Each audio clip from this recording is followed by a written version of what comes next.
কামতাপ্রসাদ একজন অদ্ভুত লোক বলেই জনসাধারণের কাছে পরিচিত।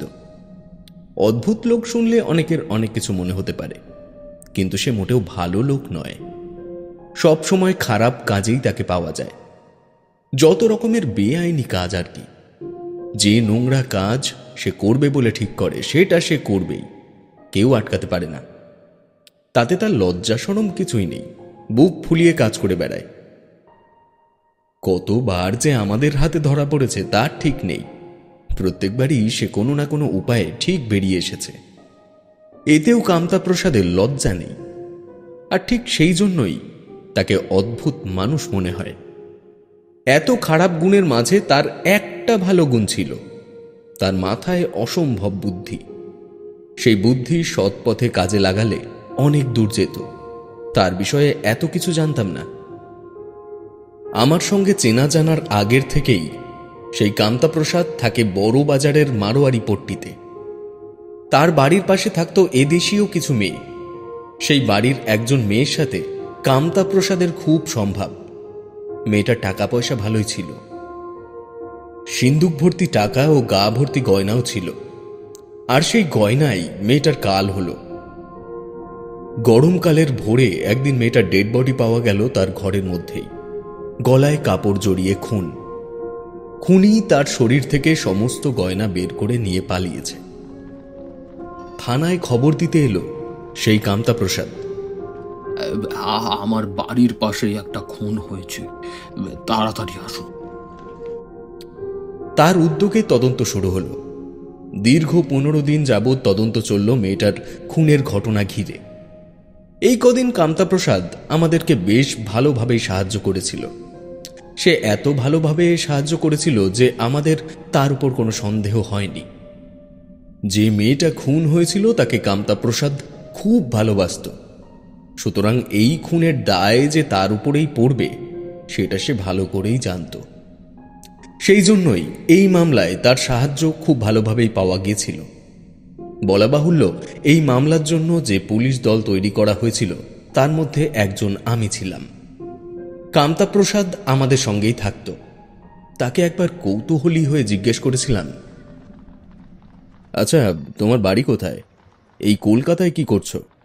হুজুর, আমি তো থাকি সেই আজমগড়ে। সে আবার কোথায়? কেন? উত্তরপ্রদেশ। ওখানে একটা ছোট্ট শহর হচ্ছে আজমগড়। আজমগড়ে আমাদের মস্ত বড় জমিদারি আছে। আমি ওই জমিদার বাড়ির ছেলে। তো এখানে পড়ে আছো কেন? কি যে বলেন হুজুর, আমি এখানে না থাকলে চলবে কি করে?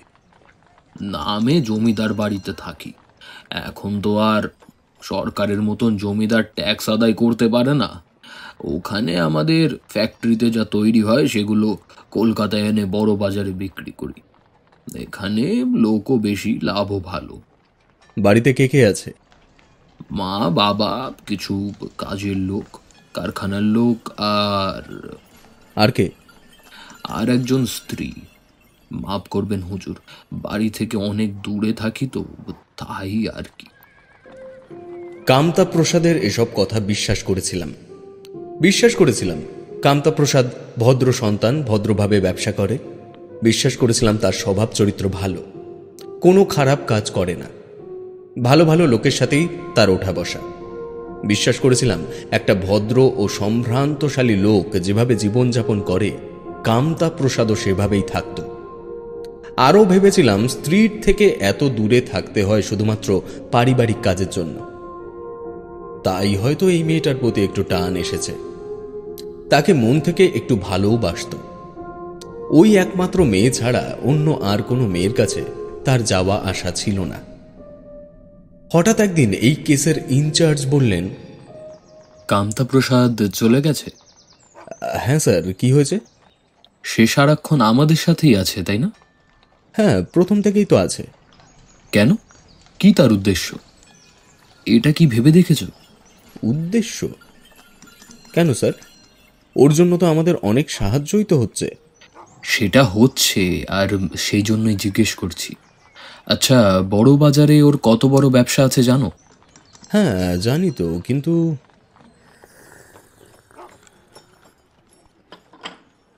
তারপরও এতক্ষণ ধরে আমাদের সঙ্গে ঘুরেছে। আমি তো যতদূর জানি তার ব্যবসা সে নিজেই চালায়, দ্বিতীয় কেউ নেই। ঠিক তাই। তাহলে হয়তো তার উপরে যাতে কোনো সন্দেহ না হয় সেই জন্যই করছে। ঠিক তাই, যে মেয়েটা খুন হয়েছে তার সঙ্গে কামতা প্রসাদের বেশ ভালো সম্পর্ক ছিল। তবে মেয়েটা যে ভালোই বড় লোক সে তো তুমি আমি ওর ঘরে ঢুকেই বুঝেছিলাম, তাই না? সুতরাং কামতা প্রসাদের খুনের মোটিভ থাকলেও থাকতে পারে। খোঁজ নাও প্রিয়নাথ, তবে খেয়াল রেখো ও যেন ঘুণাক্ষরেও না জানতে পারে সেসব। স্যারের কথা মতন কাজ শুরু হলো। গোপনে তদন্ত শুরু করলাম। প্রথমে তাকে খুব বিশ্বাস করলেও একটু একটু করে সেই ধারণা ভাঙতে লাগলো। তার বাড়ি উত্তর প্রদেশের আজমগড়ে নয়, এমনকি সে কোনো জমিদার বংশের ছেলেও না, বরং তার বাড়ি আগ্রার চৌফাটকা গ্রামে। সেখানে তার বাড়িতে কেউ নেই, মা বাবা মারা গেছে কামতা প্রসাদের যখন 15-16 বছর বয়স তখন। তারপর আগ্রার এক জুয়া চোরের দলে মিশে গিয়ে লখনৌতে এসে ওঠে। সেখানে গিয়ে চুরি ডাকাতি করে বেশ কয়েকবার জেলে যেতে হয় তাকে। তারপর সেখানে পুলিশ তাকে চিনে গেলে চলে আসে মুম্বাইতে। সেখানে গিয়ে কিছুদিন গোপনে নিজের ব্যবসা শুরু করে। তখন কোনো ঝামেলায় পড়তে হয়নি। এভাবে চলল প্রায় 2-3 বছর। তারপর হঠাৎ একদিন শোনা গেল বোম্বেতে বড় বড় কয়েকটা চুরি হয়েছে। তার তদন্ত করতে গিয়ে ধরা পড়ে আমাদের সৎ ব্যবসায়ী কামতা প্রসাদ। 5 বছর জেলে কাটাতে হয়। এরপর এদিক ওদিক করে বেশ কয়েকবার বাসা বদল করে, কখনো কাশী, কখনো মুম্বাই, কখনো পাটনা, আর শেষে চলে আসে এই কলকাতায়। এখানে এসে সে ব্যবসা ছাড়েনি, বরং বলা যায় ভালো মতন চলছে। অথচ এমনভাবে জুয়া চুরির ব্যবসা করে বাইরে থেকে দেখলে কিছু মনেই হয় না। বেশ ধড়িবাজ লোক তো। কামতা প্রসাদের ব্যাপারে আরও কয়েকটা জিনিস বলা দরকার। সে মূলত যেখানে থাকতো সেখানে নিজের পরিচয় গোপন করেই থাকতো। ওখানে সবাই জানে যে কামতা প্রসাদ বিশাল বড় ব্যবসায়ী, ঠিক যেমনটা আমাদের বলেছিল। সেখানে সে যখন থাকতো তার ঘর দোর দেখার মতনই বটে। টাকা পয়সা খরচের বহর দেখে তাকে কোনো জমিদারের চেয়ে কম কিছু মনে হতো না। কিন্তু অসৎ পথে কামানো টাকা আর কদিন থাকে? একটা সময় পরে সেগুলো আর থাকে না, রাজা ফকির হয়ে যায় এভাবেই। তার সম্পর্কে আরও তদন্ত করলাম। শেষমেশ জানতে পারলাম সে একজন নামকরা ডাকাত। তার জুড়ি কেউ নেই এখানে, এমনকি সে এখানে পরিচয় গোপন করে থাকে। বাকিদের সঙ্গে পরিচয় রাখার প্রয়োজন বোধ করে না। কিছু করার দরকার হলে নিজেই করে নিত। কেসের ইনচার্জ বললেন, তাহলে ওই ব্যাটাকে এখনই তুলে আনতে হবে, নইলে পাখি ফুরুত হয়ে যাবে। হ্যাঁ, এত যার কীর্তিকলাপ, সে ওই মেয়েকে খুন না করলে অবাক হব। তবে কামতা প্রসাদ খুব চালাক লোক। সেও গোপনে আমাদের খবর রাখছিল। আমরা তার কাছে যা যা গোপন রাখতাম সেও আমাদের কাছে সেই কথাই গোপন রাখত। পুলিশ ও ডাকাতের ইঁদুর ধরা খেলা শুরু হলো গোপনেই। মাঝে কিছু অন্য কাজের জন্য আমাদের তদন্ত বন্ধ রাখতে হয়েছিল। তখন সে 3-4 দিনের জন্য কলকাতায় ছিল না। পরে জানতে পেরে সেগুলো নিয়েও খোঁজ করতে শুরু করলাম। পাটনায় তার একটা আড্ডা আছে, সেখানেই সে আছে। সঙ্গে রয়েছে লখনৌয়ের একটা মেয়ে। মাঝে মধ্যে সেখানে যায়, তবে একেবারে ঘন ঘন নয়। তবে এবারে কেন গিয়েছিল সেটা আমরা জানতে পারিনি তখন। যদি এই মেয়েটার থেকে চুরি করা গয়নাগুলো নিয়ে সেখানে রেখে আসে তাতেও খুব একটা অবাক হব না। অতএব ঠিক করলাম তাকে সামনে বসিয়ে জিজ্ঞাসাবাদ করব, দেখব সে কি উত্তর দেয়। কিন্তু সে খুব চালাক লোক, যদি বিপদ বুঝে ভেগে পড়ে তাহলেই সর্বনাশ হবে। সুতরাং বলা ঠিক হবে না বলেই ঠিক করলাম আমরা। আপাতত কামতা প্রসাদকে ঘাটানোর দরকার নেই, বরং তুমি পাটনা যাও। কি যেন মেয়েটার নাম? লীলা। হ্যাঁ, লীলা লীলা লীলা, ঠিক আছে। লীলার কাছে গিয়ে খোঁজ নাও কামতা প্রসাদের সম্বন্ধে। আমার বিশ্বাস গয়না ওই বাড়িতেই আছে। আমি আজই রওনা দিচ্ছি স্যার।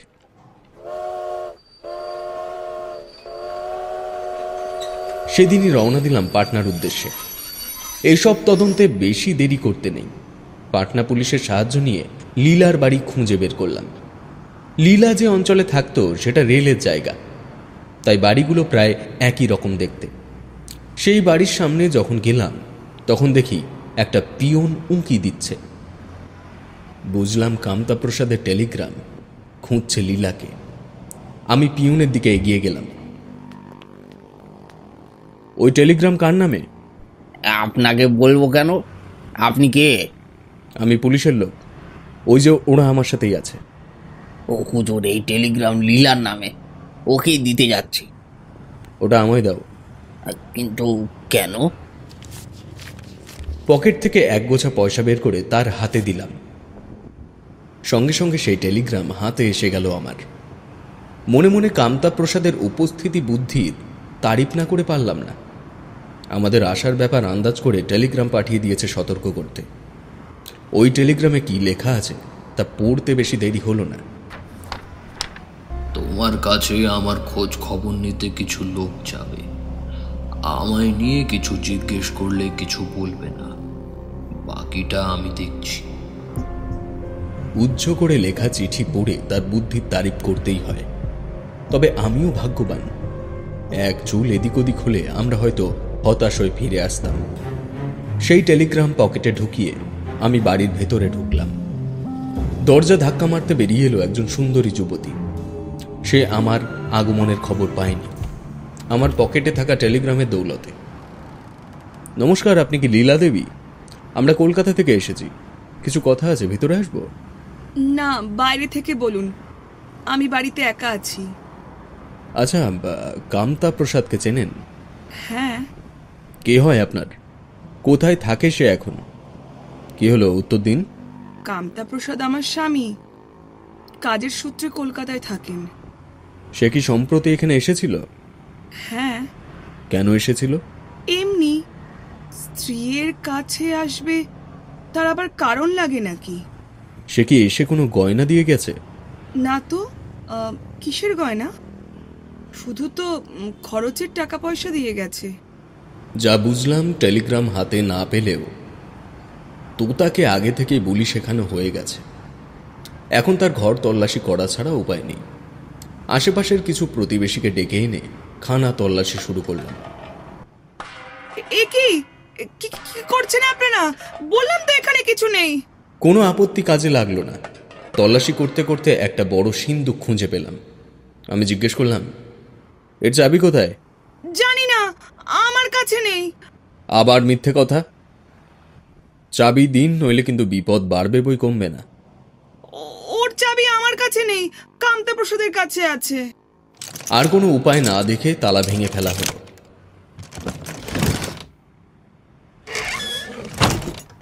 সেই সিন্দুক খুলতেই আমাদের চক্ষু চড়ক গাছ। তার ভেতরে হাজার হাজার সোনার কয়েন, গাদা গাদা টাকা আর কিছু গয়না। এগুলোই যে সেই হতভাগা মেয়েটার গয়না তাতে সন্দেহ রইল না। তবু আমরা সেগুলো মিলিয়ে দেখে নিলাম সন্দেহ দূর করার জন্য। সঙ্গে আরও অনেক গয়না রয়েছে, সেগুলোর লিস্ট বানিয়ে গ্রেপ্তার করলাম লীলাকে। তার ঘরে তালা মারা হলো। স্থানীয় পুলিশের সাহায্যে কলকাতায় টেলিগ্রাম দিয়ে জানালাম কামতা প্রসাদের স্ত্রী লীলার বাড়ি থেকে খুন হওয়া মেয়েটার সমস্ত গয়না পাওয়া গেছে। অবিলম্বে যেন কামতা প্রসাদকে গ্রেপ্তার করা হয়। কেস ইনচার্জের উত্তর এলো আমার টেলিগ্রামে। টেলিগ্রাম পাওয়ার সাথে সাথেই কামতাপ্রসাদকে গ্রেপ্তার করার জন্য বাহিনী পাঠিয়েছিলাম। আমাদের গতিবিধির আঁচ পেয়ে আগেই পালিয়েছে। এই কথা শুনে আমি খুব হতাশ হলাম। অর্থাৎ আমার এত কষ্ট খানিকটা বৃথা গেল। যে এভাবে পুলিশের চোখে ধোঁয়া দিয়ে পালিয়ে যেতে পারে তাকে খুঁজে বের করা বেশ কঠিন হবে বলেই আমার বিশ্বাস। ভারতবর্ষের সমস্ত বড় বড় শহর যার কাছে নিজের নখের মধ্যে পরিচিত, তাকে খুঁজে পেতে বেশ বেগ পেতে হবে আমাদের।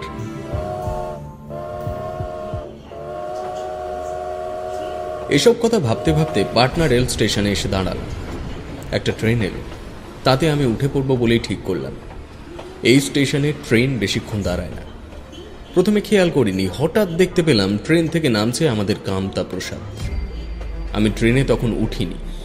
কামতা প্রসাদকে লক্ষ্য করে আমি এগিয়ে চললাম। হঠাৎ সে আমায় দেখতে পেল। আমাকে দেখে হকচকিয়ে গেলেও হঠাৎ চলন্ত ট্রেনে উঠে পড়ল। কামতা প্রসাদের থেকে আমার ব্যবধান অনেকটাই। আমিও তাই চেষ্টা করলাম যত তাড়াতাড়ি সম্ভব দৌড়ে গিয়ে ট্রেনে উঠতে। কোনো রকম একটা হাতল ধরে চলন্ত ট্রেনের কামরায় উঠে দাঁড়ালাম। ততক্ষণে ট্রেন নিজের গতি নিয়ে নিয়েছে।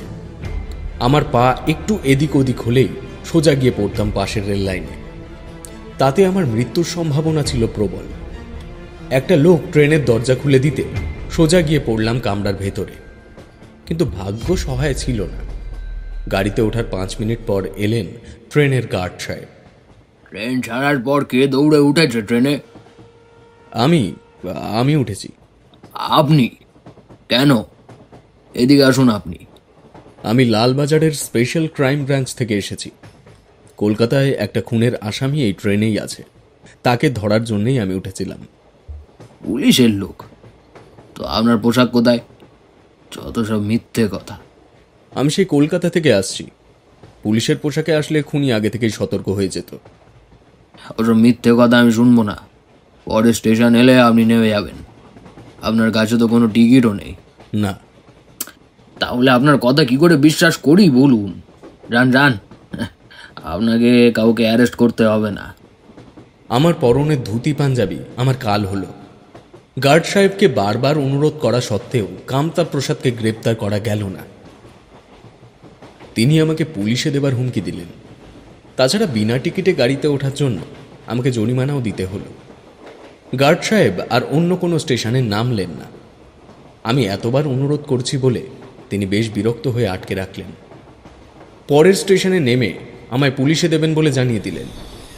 ভয় পাওয়ার কথা নয়, তবে একটু পরে গাড়ি এসে দাঁড়ালো বাঁকিপুর স্টেশনে। আমায় নামিয়ে নিয়ে যাওয়া হলো স্টেশন মাস্টারের ঘরে। সেও ইংরেজ। একে আটকে রাখো, টিকিট ছাড়া ট্রেনে উঠেছে।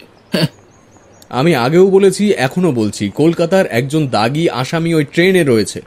আমি কলকাতা পুলিশের লোক। পুলিশের পোশাক ছেড়ে সাধারণ পোশাকে তাকে ধরার চেষ্টা করছিলাম। কিন্তু আপনারা ভুল করছেন। ওকে যদি না ধরা যায় তাহলে আর খুঁজে পাবো না তাকে। হয় আপনারা গ্রেপ্তার করুন, না হলে আমায় সাহায্য করুন গ্রেপ্তার করতে। ওর কথা একদম শুনবে না, ভুলভাল বলছে। স্টেশন মাস্টার আমার কথা শুনলেন না। আমায় অন্য লোকের জিম্মায় রেখে গার্ডের সঙ্গে বেরিয়ে গেলেন। আমি যার জিম্মায় রইলাম তিনি আমায় নিয়ে গেলেন প্ল্যাটফর্মের ওপরেই আর একটা ঘরে। এসব করতে করতে আরও 5 মিনিট সময় চলে গেল। আমি যে ট্রেনে এসেছিলাম সেটা তখনও দাঁড়িয়ে আছে ওই স্টেশনে। অনেক লোক নামলো, অনেকে উঠল। আমি দাঁড়িয়ে দাঁড়িয়ে তীক্ষ্ণ দৃষ্টিতে নজর রাখলাম।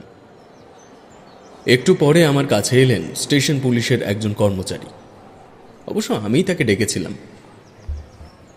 কাছে আসতে আমি কামতা প্রসাদের ব্যাপারটা খুলেই বললাম। আপনিও হয়তো বিশ্বাস করবেন না আমি পুলিশের লোক কিনা, তবে আমার সঙ্গে একবার কামরায় চলুন। তাকে খুঁজে পেলে আপনি সব কিছু বুঝে যাবেন। অসুবিধা নেই, আপনাকে দেখেই মনে হয় আপনি পুলিশের লোক। আসুন আমার সাথে। আমার কথায় কাজ হলো। সেই কর্মচারী আমায় নিয়ে ট্রেনে উঠলেন। তবে অনেকক্ষণ খোঁজার পর হতাশই হতে হলো। কামতা প্রসাদ যে পাটনা স্টেশনে ছিল সেটা আমার ভালো মতনই মনে আছে। সে আমার সঙ্গে এই ট্রেনে উঠেছিল। তাহলে পরের স্টেশন আসার আগেই সে গেল কোথায়? মনে হয় ট্রেনে ঢোকার সাথেই ও গাড়ি থেকে নেমে পড়েছিল। এরপর ঘটল আর এক কাণ্ড। স্টেশন মাস্টারের অনুমতি ছাড়া আমায় ট্রেনে তল্লাশি করতে নিয়ে যাওয়ায় ঝামেলা বাঁধল। তাতে অবশ্য আমার লাভই হলো। পুলিশের কর্মচারী আমার পক্ষেই ছিলেন। তিনি কলকাতায় টেলিগ্রাফ করে আমার ব্যাপারে জানালেন। কলকাতা থেকে সঙ্গে সঙ্গে উত্তর এল, আর আমায় ছেড়ে দেওয়া হলো। অসংখ্য ধন্যবাদ আপনাকে, না হলে খুব সমস্যায় পড়তাম। এইসব বলে সময় নষ্ট করবেন না। এখন কি করবেন বলুন, আমি সাহায্য করব আপনাকে। আমি যদি খুব ভুল না করি তাহলে সে এখন পাটনা ফিরে যেতে পারে, কারণ সেখানে লীলা নামের মেয়েটি আছে। তাহলে তাই করুন, না হলে মেয়েটিও হয়তো পালাবে কামতা প্রসাদের সঙ্গে। ও লোক বড় ভয়ানক। আপনি ওকে চেনেন? আলবাত চিনি। আমি যখন বম্বেতে পোস্টিং ছিলাম তখন তার নাম শুনেছি। এখন আপনার কথা শুনে এও বুঝেছি যে এই সেই লোক। একদমই তাই। তবে সে যদি পাটনা না যায় তাহলে কি করবেন? এই কথাটা আমায় ভাবিয়ে তুলল। আমার সমস্ত জিনিসপত্র পাটনায় রয়েছে। এখন ওগুলো ছাড়া আমার কাজ করা প্রায় অসম্ভব। শেষমেশ পাটনায় যাব বলেই ঠিক করলাম। যা হবে দেখা যাবে। তার আগে কলকাতায় টেলিগ্রাম করে আর একজনকে পাঠিয়ে দিতে বললাম সাহায্য করার জন্য। এরপর পাটনায় চলে গেলাম। লীলা বন্দি ছিল ওখানের থানায়। আমি তার কাছেই গেলাম। আমার তার সঙ্গে কিছু কথা বলার আছে, তবে সেটা করার কোনো দরকার ছিল না মনে হতে লাগলো পরে, কারণ লীলা কিছুই বলল না কামতা প্রসাদের ব্যাপারে, চুপচাপ বসে রইল। মহিলা পুলিশের ব্যাপার সে যুগে ছিল না, তাই মারধর করার কোনো উপায় ছিল না। অগত্যা হতাশ হয়ে বসে থাকতে হলো। কয়েক ঘন্টার মধ্যেই আমার সহকর্মী চলে এলেন পাটনায়। তিনিও কামতা প্রসাদকে ভালোই চিনতেন। এর আগে কয়েকটা তদন্তে তার সাহায্য পেয়েছি। এসে বললেন, মেয়েটার সঙ্গে একবার দেখা করা যায়? হ্যাঁ যায়, কিন্তু কোনো লাভ নেই। সে একটা কথাও মুখে উচ্চারণ করেনি। হ্যাঁ, সে তো জানা কথা। আমি তাও একবার কথা বলে আসি। কিছু মিথ্যে বললে যদি ওর থেকে সত্যিটা বেরিয়ে আসে, তাহলে মন্দ কি? বলে আমার সহকর্মী বেরিয়ে গেলেন। মেয়েটি যে সেলে বন্দি ছিল সে জায়গাটা বেশ অন্ধকার। অন্ধকারে আমার যেতে ইচ্ছে হচ্ছিল না। বাইরের আলোয় বসে বসে মাথা খাটিয়ে কিছু উপায় বের করা অনেক বেশি যুক্তিযুক্ত। সহকর্মীর আসতে কম করে হলেও মিনিট 5 সময় লাগবে, কিন্তু আমায় অবাক করে দিয়ে মিনিট 2 মধ্যেই সহকর্মী ফেরত চলে এলেন। কি হলো, এত তাড়াতাড়ি চলে এলেন যে? পালিয়েছে। পালিয়েছে মানে? কে পালিয়েছে? লীলা বাথরুমে যাওয়ার অজুহাতে পালিয়েছে। সে বলছে যে লীলা বাথরুমে যাওয়ার কথা বলতে কনস্টেবল দরজা খুলে দেয়, তারপর সে নাকি ফেরত আসেনি আর। সঙ্গে কেউ ছিল না? কি সর্বনাশ! এটা একেবারে অপদার্থ। একটা মামুলি মেয়েকে আটকে রাখতে পারে না। আমি নিশ্চিত ওরা ঘুষ খেয়ে মেয়েটাকে ছেড়ে দিয়েছে।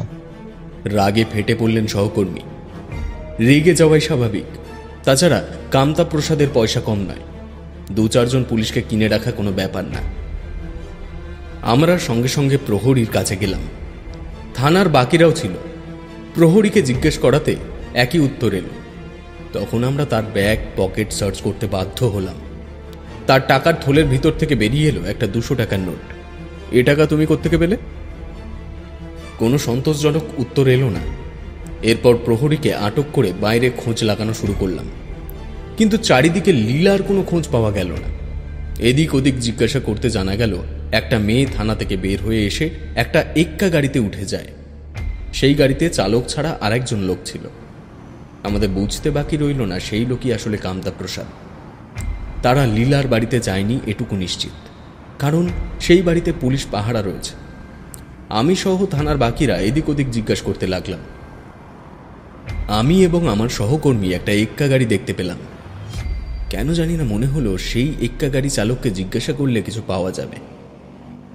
আমি কিছু দূরে দাঁড়িয়ে এদিক ওদিক লক্ষ্য রাখলাম। আমার সহকর্মী এক্কা গাড়ির চালককে জিজ্ঞাসাবাদ করতে লাগলো। কিছুক্ষণ পরে আমার কাছে এসে বলল, কিছু খবর পেয়েছি বন্ধু, আমার সঙ্গে এসো, যেতে যেতে বলছি। লোকটার গাড়িতে ওঠো। বাঁকিপুর থেকে একটা এক্কা গাড়ি চালক পাটনায় এসেছে।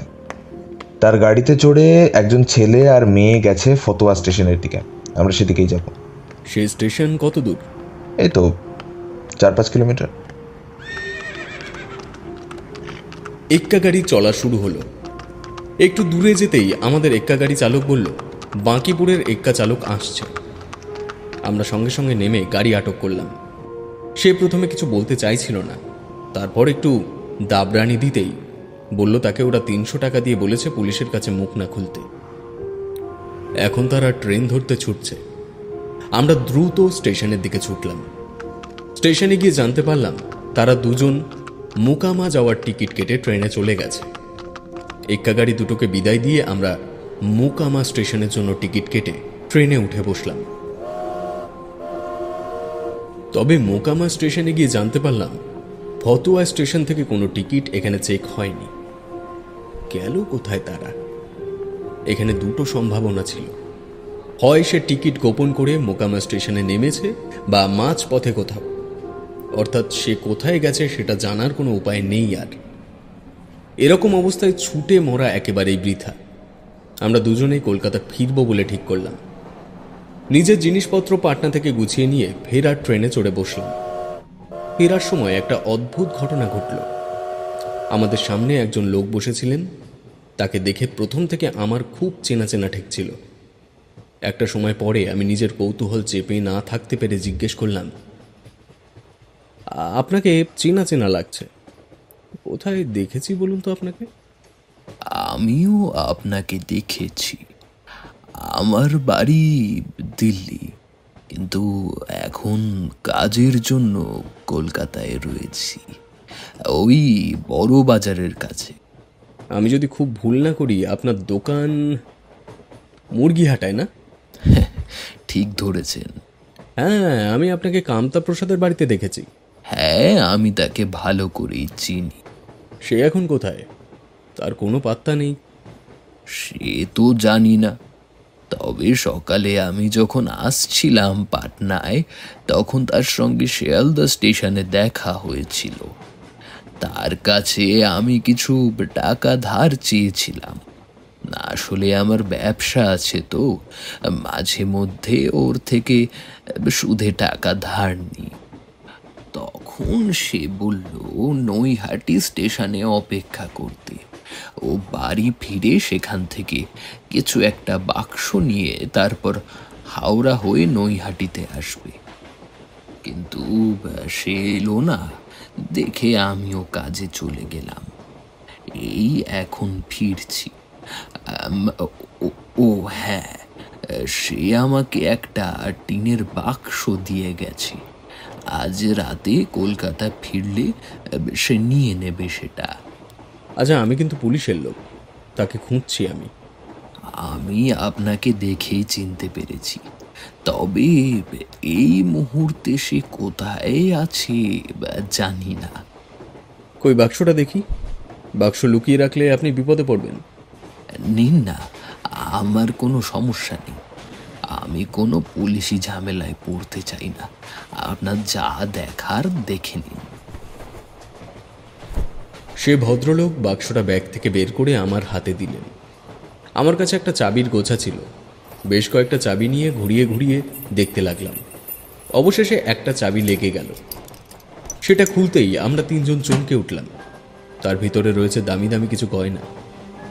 এক পলক দেখেই বুঝতে পারলাম এটা সেই চুরি যাওয়া গয়নাগুলো। নিশ্চিত হতে ব্যাগ থেকে গয়নার লিস্ট বের করে মিলিয়ে নিলাম। দেখলাম চুরি যাওয়াগুলোর মধ্যে কয়েকটা মাত্র গয়না ছিল এই বাক্সে, বাকি সব অন্য মেয়ের গয়না। কিন্তু এগুলো তো পুলিশের জিম্মায় ছিল। তাহলে কামতা প্রসাদের হাতে গেল কি করে? আমার সহকর্মী বললেন, যে লোক জেল থেকে একটা মেয়েকে ভাগিয়ে নিয়ে যেতে পারে, সে যে এটা পারবে না তার কি কোনো নিশ্চয়তা আছে? হ্যাঁ, আরও একটা বড় প্রশ্ন আছে। কি? পাটনা থেকে গয়নাগাটি কলকাতায় গিয়ে আবার এই ভদ্রলোকের কাছে এলো কি করে? এর উত্তর একমাত্র দিতে পারবে কামতা প্রসাদ। আমরা বর্ধমানে এসে কলকাতায় টেলিগ্রাম করলাম। তাদেরকে জানিয়ে দিলাম কামতা প্রসাদ কলকাতাতেই আছে এবং সে বড় বাজারের দিকে গেছে। আমরা কলকাতায় এসে উপস্থিত হলাম। সেদিন তাকে পাওয়া গেল না। অবশেষে নিরুপায় হয়ে খবরের কাগজে বড় বড় করে বিজ্ঞাপন ছাপা হলো কামতা প্রসাদকে ধরার জন্য। যে কামতা প্রসাদকে ধরে দিতে পারবে তাকে মোট 500 টাকা উপহার দেওয়া হবে। খবর ছাপতেই নানা ভুয়ো খবর আসতে লাগলো, কিন্তু মেটিয়াবুরুজ থানার একজন কর্মচারী লালবাজারে এসে জানালো যে কামতা প্রসাদ ও একজন মেয়ে জেটি ঘাট থেকে নৌকায় উঠেছে, দক্ষিণ দিকে চলেছে। সঙ্গে সঙ্গে লঞ্চ নিয়ে সেই নৌকাকে তাড়া করা হলো। ধরা পড়ল কামতা প্রসাদ ও লীলা, কিন্তু তাদের কাছে কোনো টাকা পয়সা বা গয়নাগাটি পাওয়া গেল না। তাদেরকে ধরে এনে লঞ্চে তোলা হলো। লঞ্চ ফিরে চলল কলকাতার দিকে। লঞ্চে আমি বা কোনো উচ্চপদস্থ পুলিশের কর্মচারী ছিলেন না। যা জেনেছি এসবই অন্যের মুখে শোনা। লঞ্চে ছিল কয়েকজন কনস্টেবল। সেই সুযোগ নিল ওরা দুজন। লঞ্চ যখন জলে রয়েছে তখন হঠাৎ লীলা অজ্ঞান হয়ে পড়ে গেল। কামতা প্রসাদের হাত বাঁধা থাকলেও লীলার হাত বাঁধা ছিল না। এ কি, ও তো অজ্ঞান হয়ে গেল। আমায় আমায় একটু ওর কাছে যেতে দিন। আরও কিছুক্ষণ অনুরোধ করার পর তার বাঁধন খুলে দেওয়া হলো। সবাই ভাবল এই জলপথে সে পালাবে বা কোথায়, কিন্তু সে ছিল ভয়ঙ্কর দুঃসাহসী। বাঁধন খোলার সাথে সাথেই সে সোজা ঝাঁপ মারল গঙ্গায়। পেছন পেছন কয়েকজন কনস্টেবল ঝাঁপ দিল জলে। ওদিকে লীলার অজ্ঞান হয়ে যাওয়াটাও ছিল ভুয়ো। লীলা মনে মনে ভেবেছিল ও যদি অজ্ঞান হয়ে যাওয়ার ভান করে অন্তত কামতা প্রসাদ পালিয়ে বাঁচতে পারবে, আর যদি সম্ভব হয় কামতা প্রসাদকে ধরার ব্যস্ততার মাঝে সেও ডুব দেবে গঙ্গায়। কিন্তু দুজনেরই মনের ইচ্ছে পূরণ হলো না। অতিরিক্ত ক্লান্ত হয়ে যাওয়ার কারণে কামতাপ্রসাদ অচিরেই ধরা পড়ল। সে ডুব সাঁতার দিয়ে অন্যদিকে পালিয়ে যাবার চেষ্টা করছিল, কিন্তু সেটা সম্ভব হলো না। একটু পরেই জলের উপরে উঠে আসার সঙ্গে সঙ্গে পুলিশের কনস্টেবলরা তাকে দেখতে পেল। সঙ্গে সঙ্গে লঞ্চ ছুটিয়ে দিল তার দিকে। আবার ধরা পড়ল কামতাপ্রসাদ। তাদেরকে ধরে এনে কলকাতায় রাখা হলো। সঙ্গে শুরু হলো দফায় দফায় জেরা করা। কেন খুন করলি বল? কাকে কাকে খুন করেছি? আমি তো কোনো খুন করিনি। তাহলে পালাচ্ছিলি কেন হতচ্ছাড়া? আমি তো হাওয়া খাওয়ার জন্য গঙ্গাসাগর যাচ্ছিলাম। ইয়ার কি হচ্ছে আমার সঙ্গে? বল বল, গয়নাগুলো কোথায় রেখেছিস? কোন গয়না? আপনারা আমার পিছনে মিথ্যে সময় নষ্ট করছেন। আমি কোনো গয়নার কিছু জানি না এসব ব্যাপারে। তাহলে বাকি গয়না তোর কাছে এলো কি করে? আমার কাছে তো কোনো গয়না নেই। আমায় যখন লঞ্চে আপনারা অন্যায়ভাবে গ্রেপ্তার করলেন তখন তো কোনো গয়না ছিল না। আর সত্যি বললে তো আমি ফাঁসবো। শেষের কথাটা বলার জন্য তোর ফাঁসি হবে, কারণ এই মুহূর্তে তুই স্বীকার করলি তুই খুনটা করেছিস। কই, জজ সাহেব বা উকিল তো দাঁড়িয়ে কোনো কথা শোনেনি আমার। শুনেছে কি? কই, কেউ নেই তো। কথার প্যাচে ফেলে কামতাপ্রসাদ আমাদেরকে ঘোল খাওয়ানোর চেষ্টা করল। আমরা তার কাছে বোকা না বনলেও সত্যি গয়নার কোনো সন্ধান পেলাম না। এমনকি লীলাকে কি করে জেল থেকে বের করে এনে সোনার গয়নাগুলো চুরি করল থানা থেকে কিছুই জানা গেল না। তাছাড়া সে যদি কাস্টাডিতে বসে কোনো কথা স্বীকার করেও, তাও আমরা এই খুন প্রমাণ করতে পারবো না। কারণ খুন প্রমাণ করতে দরকার মৃত মেয়েটার সমস্ত গয়নার খোঁজ। আর ঠিক সেই কথাটাই কামতাপ্রসাদ চেপে যাচ্ছে। তাকে মারধর করেও গয়নার খোঁজ পাওয়া গেল না। তাকে কেউ খুন করতে দেখেনি, অর্থাৎ খুনের সময় কোনো পরিপার্শ্বিক প্রমাণ নেই যারা বলতে পারে যে সে ওই সময় মেয়েটার বাড়ির আশেপাশে ছিল। অর্থাৎ খুনের মামলা থেকে সে বেঁচে গেল। ওরা ধরা পড়ার পর প্রায় 15 দিন ধরে তদন্ত চলল। কামতাপ্রসাদ ও মেয়েটার বাড়ি তন্ন তন্ন করে খোঁজা হলো। সঙ্গে চলল 3rd ডিগ্রি শুধুমাত্র কামতাপ্রসাদের ওপর। কিন্তু সে যেন শক্ত বাদাম, বারবার মেরেও তাকে ভাঙা সম্ভব হলো না। শেষমেশ আদালতে তোলা হলো। তখনই বেরিয়ে এলো কামতাপ্রসাদের অতীতের ইতিহাস। সে সারা ভারতবর্ষ জুড়ে কোথায় কোথায় জেলে বন্দী ছিল সব এনে রাখা হলো জজ সাহেবের সামনে। এই হলো সৎ ব্যবসায়ী কামতাপ্রসাদের অতীত। তো এসব করে পেট চললেও মনে শান্তি তো হয় না নিশ্চয়ই। মানুষ অপরাধ কেন করে সেটাই তো সবচেয়ে বড় রহস্য। এটুকু জানি যে কেউ করে অর্থের লোভে, আর কেউ করে দরিদ্রতার হাত থেকে বাঁচতে। কামতাপ্রসাদ ঠিক কি জন্য এসব করছিল জানা যায় না। মেয়েটিকে খুন করার আগেও তার অনেক টাকাই ছিল, তবে আদালতে তার কোনো কীর্তিকলাপ চাপা রইল না। কিভাবে খুনের মামলায় চুরি যাওয়া গয়না লীলার বাড়ি থেকে পাওয়া গেল সে প্রশ্ন উঠল। তাছাড়া কিভাবে সে আসামিকে পাটনার পুলিশের হাজত থেকে পালাতে সাহায্য করে, সেই কথা থেকে কার সাহায্যে কত টাকা খরচ করে গয়নাগুলো চুরি করে সবকিছু জিজ্ঞাসা করা হলো। কিছু অপরাধ প্রমাণ হলো, কিন্তু প্রমাণ হলো না খুন। দৃঢ় বিশ্বাস প্রমাণের কাছে নাস্তানাবুদ হয় আদালতে। হলেও তাই। তবে বাকি মামলার জন্য তাকে 10 বছর সশ্রম কারাদণ্ড দেওয়া হলো।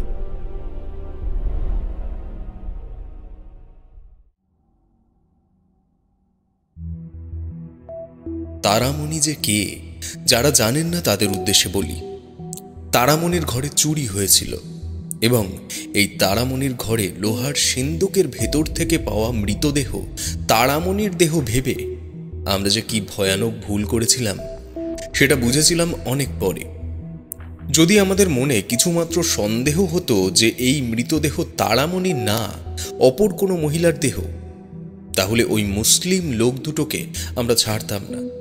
প্রমাণের অভাবে তারা ছাড়া পেয়ে যায়। কারণ বিচারের দিন তারা হঠাৎ তারামণিকে ভরা আদালতের সামনে এনে পেশ করে। ফলে তারা ছাড়া পেয়ে যায়। এখন তারামণি জীবিত। ওই মুসলিম বিচারকের কাছ থেকে মুক্তি পেয়ে নিজের জীবন অতিবাহিত করছে। ওই মামলায় আদালতে পুলিশের মুখ পুড়েছিল, তাই উপর থেকে নির্দেশ এসছে যে তারামণির লোহার সিন্দুকের ভেতর থেকে পাওয়া মৃতদেহের রহস্য সমাধান করতে হবে। এই জন্যেই আমাদের ওপর আবার নতুন করে ইনভেস্টিগেশন চালু হলো। এই তদন্তে নামার পর মনে একটা প্রশ্ন উকি মারতে শুরু করলো, তারামণির সিন্দুকে পাওয়া মৃতদেহ যদি তারামণির না হয় তাহলে সেটা কি? এর আগে যাকে গ্রেপ্তার করা হয়েছিল তাকেও জিজ্ঞাসাবাদ করে কিছু জানা যায়নি। এখন দেখা যাক তারামণির রহস্য কি। যে তারামণি খুন হয়েছে বলে সাড়া পড়ে গেছিল খবরের কাগজে, সেই তারামণির হঠাৎ জীবিত হয়ে সকলের সামনে আসাটাও একটা বড় রহস্য। এতদিন পর্যন্ত তারামণি কোথায় ছিল, তাছাড়া তারামণির ঘর থেকে কোন কোন মূল্যবান জিনিস চুরি হয়েছে সেটাও আমরা জানি না। আর যদি চুরি হয়েই থাকে তাহলে কি কি জিনিস চুরি হয়েছে সেটা জানা দরকার। তদন্ত শুরু হতেই তারামণিকে ডেকে পাঠালাম।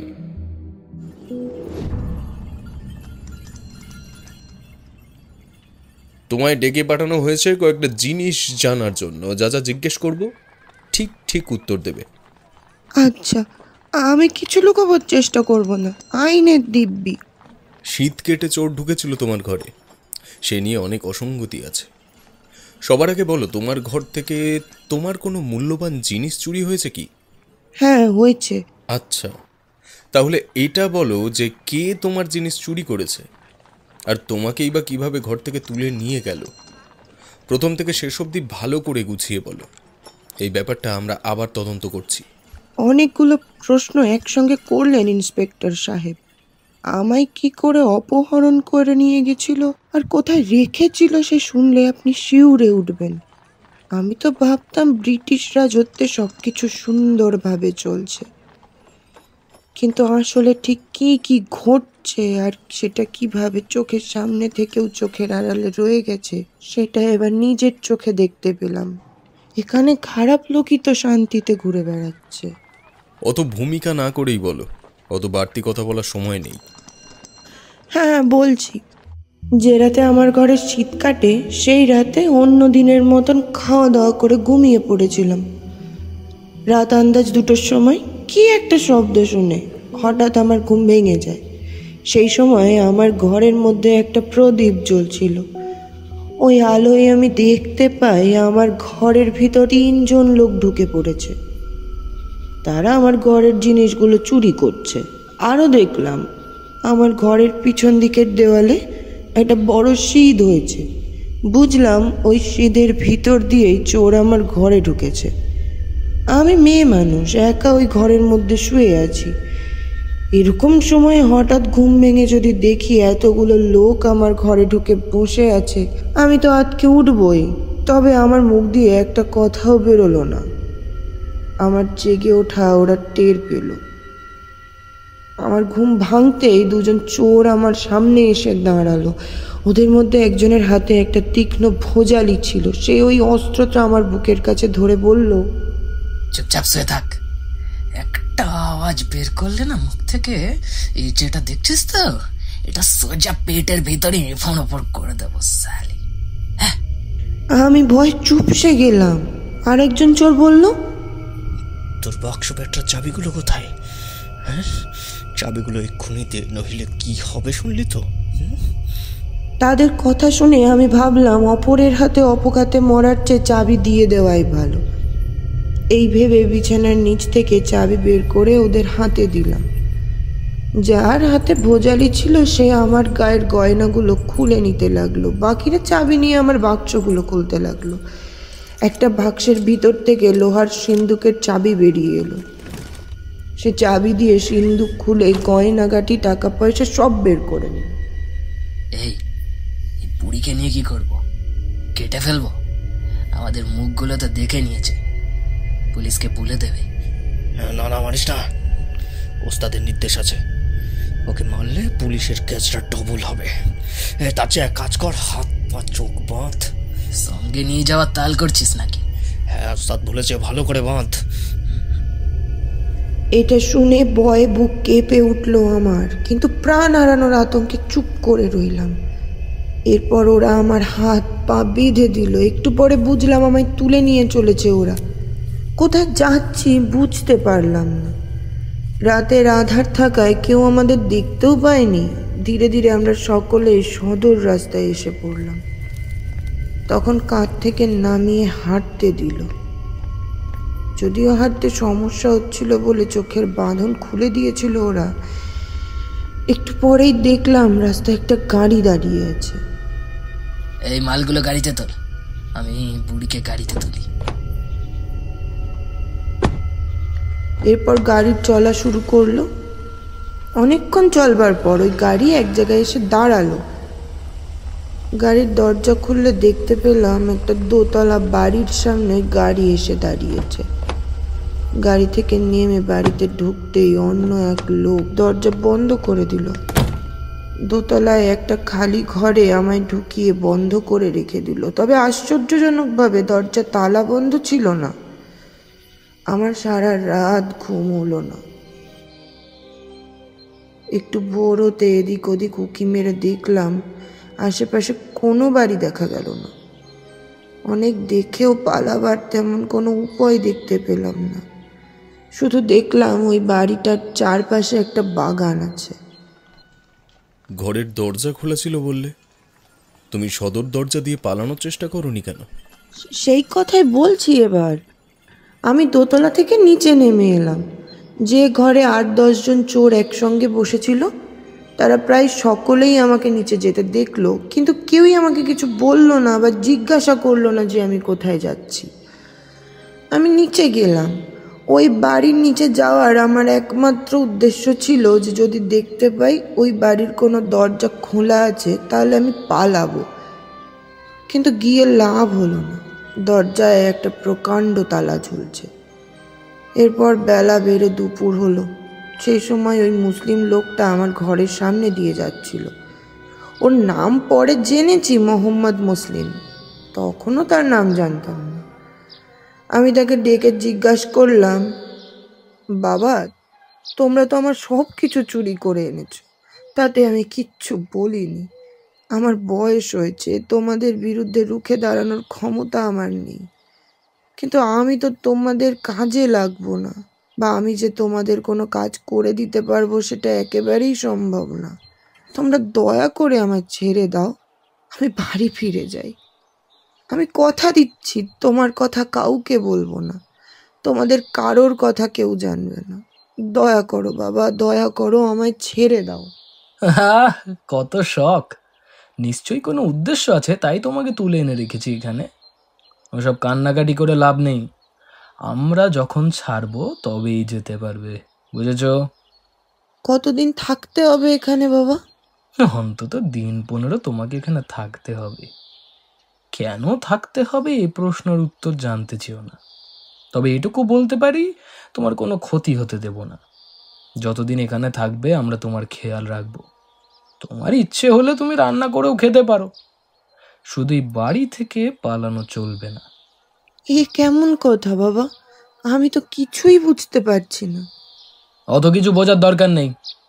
ও হ্যাঁ, আর একটা কথা বলে রাখি, আমরা তোমার প্রায় সব কিছুই চুরি করে এনেছি। এখন তুমি যদি 15 দিন নিজের আনুগত্য দেখাতে পারো, তাহলে 15 দিন পরে তোমায় যখন ছাড়া হবে তখন তোমার অর্ধেক সম্পত্তি ফেরত পাবে। সত্যি? হ্যাঁ সত্যি। তবে যদি দেখি কোনো বেচাল হয়েছে, সোজা পাশের বাগানে ঝুলিয়ে দিয়ে আসবো, মনে থাকবে? এই কথা বলে মোহাম্মদ এখান থেকে চলে গেল। আমি বুঝলাম এই বাড়ি থেকে পালানো আমার পক্ষে অসম্ভব ব্যাপার। যদিও বা পালানোর চেষ্টা করি, আমার মৃত্যু অবধারিত। তাছাড়া ওরা তো বলেছে 15 দিন এখানে আমাকে রেখে দেবে। এর মানে এটাই দাঁড়ায় যে তাদের বড়সড় কোনো উদ্দেশ্য আছে। তাছাড়া ওরা আমাকে প্রাণে মারবে না বলেছে। যদিও চোরদের কথায় আমি খুব একটা বিশ্বাস করি না, কিন্তু কোথাও যেন একটা আশ্বাসের সুর ছিল মোহাম্মদের গলায়। তাছাড়া 15 দিন ভালোভাবে থাকলে তোমরা আমার সম্পত্তির কিছু অংশ ফেরত দেবে, সেটা না পেলে আমার কি হবে? না হলে ধনে প্রাণে মারা পড়তাম। অগত্যা আমার দিন এভাবেই চলতে লাগলো। আমি যথাসম্ভব আনুগত্য দেখিয়ে থাকার চেষ্টা করতে লাগলাম। তবে যেদিন ওই লোকটার সাথে আমার কথা হয়েছিল, সেদিন ওই বাড়িতে একটা ভয়ঙ্কর ঘটনা ঘটলো। কি ঘটনা? সেই দিন সন্ধ্যার পর মসলিন ও অপর দুজন লোক রাত 9টার সময় একটা মধ্যবয়স্ক মহিলাকে নিয়ে বাড়ি আসে। ওই মহিলা যখন ওই বাড়িতে আসে তখন আমি তাকে খুব ভালো করে দেখেছিলাম। খুব সুন্দরী ছিল মেয়েটা, আর খুব কম বয়সী। তার গায়ে গয়না ভর্তি। কিন্তু ওই মেয়েটা যে কে, কোথা থেকে এলো, কেনই বা এলো, কিছুই বুঝতে পারলাম না। আমি যে ঘরে থাকতাম তার পাশের ঘরেই মেয়েটাকে রাখা হলো। মেয়েটাকে দেখে আমি খুব খুশি হয়েছিলাম। ও আসার পর আমি কথা বলতে গেলে মোহাম্মদ ধমকে ওঠে। আমি ভয় পেয়ে আর এগোলাম না। তবে আমাদের দুটো ঘরের মধ্যে একটা জানালা ছিল, জানালাটা ফাঁক করা যেত। আমি আমার ঘর থেকে সেটা খুব আলতো করে ফাঁক করে দেখতে লাগলাম সেই ঘরে কি হচ্ছে। বিশ্বাস করবেন না ইন্সপেক্টর সাহেব, যা যা দেখলাম তাতে আমার চক্ষু চড়ক গাছ হয়ে গেল। কেন, কি হয়েছিল? প্রথমে মোহাম্মদ, তারপর বাড়ির বাকি লোকেরা একে একে সেই ঘরে ঢুকলো। তারপর জোরে জোরে চিৎকার করে তাদের ফুর্তি চলতে লাগলো। পাশের ঘরের জানলা থেকে আমি এক দৃষ্টিতে সব কিছু লক্ষ্য করছিলাম। দুর্ভাগ্যবশত চারপাশটা খুব নিস্তব্ধ হওয়ায় এই শোরগোল কারোর কানে গেল না। ধীরে ধীরে রাত বাড়তে লাগলো। একটা সময় পরে একটা অদ্ভুত ঘটনা ঘটলো। আমি দেখলাম হঠাৎ ওদের মধ্যে ঝগড়াঝাটি শুরু হয়েছে। ঝগড়াটা মূলত হচ্ছে মেয়েটার সাথে বাকিদের। ছেলেগুলো তাদের স্বভাবসিদ্ধ ভঙ্গিতে বেশ জোরে জোরে চিৎকার করলো। যদিও সব শুনে বুঝলাম মেয়েটার কোনো দোষ নেই।